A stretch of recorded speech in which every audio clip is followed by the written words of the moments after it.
Welcome to my channel happiness and struggle. আজ আমি চলে এসেছি তোমাদের সামনে কাঁচা কলার বড়া তৈরির রেসিপি নিয়ে।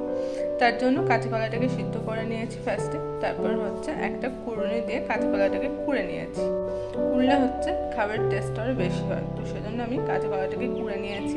এবার পরিমাণ মতো চিনি, তার সাথে আদা বাটা, একটু জিরে গুঁড়ো, একটু হলুদ এবং ময়দা, পরিমাণ মতো লবণ আমি এখানে নিয়েছি। এবার এটাকে ভালোভাবে মিশিয়ে নেব। বড়াটাকে আমি ভেজে নিয়েছি, তো এরপর ওই যেটা আগে দেখিয়েছিলাম না, ওই পেস্টটাকে কিছুক্ষণ আধ ঘন্টা মতো আপনারা রেখে দেবেন, তারপরে কিন্তু ভাজবেন, তাহলে মশলাটা ভালো সেট আপ হবে আর টেস্টও তাতে বাড়বে।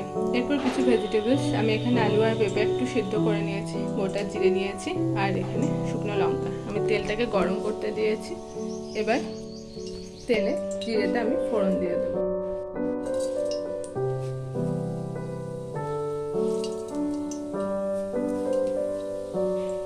জিরেটা একটু ভাজা ভাজা হয়ে গেলে আমি তাতে শুকনো লঙ্কা দেবো। আর এখানে আমি টমেটো বাটার পেস্টটা নিয়েছি, আর এখানে আদা বাটা আর জিরে বাটা আছে। এটাকে আমি ফোড়ন দিয়ে নিয়েছি। এবার বেশ কিছুক্ষণ আমি নাড়াচাড়া করব। জিরে বাটার পেস্টটাকে দিয়ে দিয়েছি। এবার বেশ কিছুক্ষণ আমি নাড়াচাড়া করে নেব। শুকনো হয়ে গেছে। এবার আমি টমেটোর পেস্টটাকে এরপর অ্যাড করে দেবো। পেস্টটাকে আমি মশলার সাথে অ্যাড করলাম। প্রয়োজন মতো হলুদ এবং লবণ আমি এই টাইমে অ্যাড করে নিয়েছি।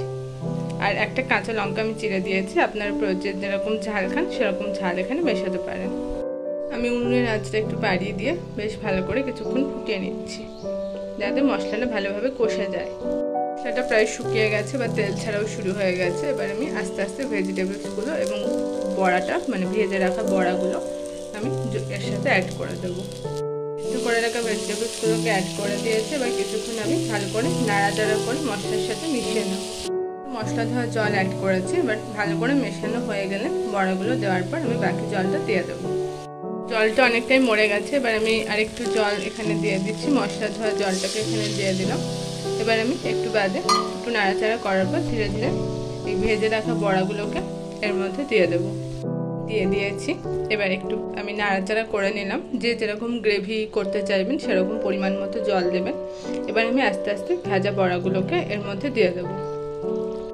বড়াগুলোকে আমি দিয়ে দিয়েছি। এবার একটু নাড়াচাড়া করে মিশিয়ে নেব এবং নাড়াচাড়ার সময় খেয়াল রাখবেন যেন বড়াগুলো ভেঙে না যায়। তো এরপর আমি পরিমাণ মতো জল অ্যাড করে কিছুক্ষণ চাপা দিয়ে রাখবো, যাতে ঝোলগুলো ঢুকে যায় বড়ার মধ্যে।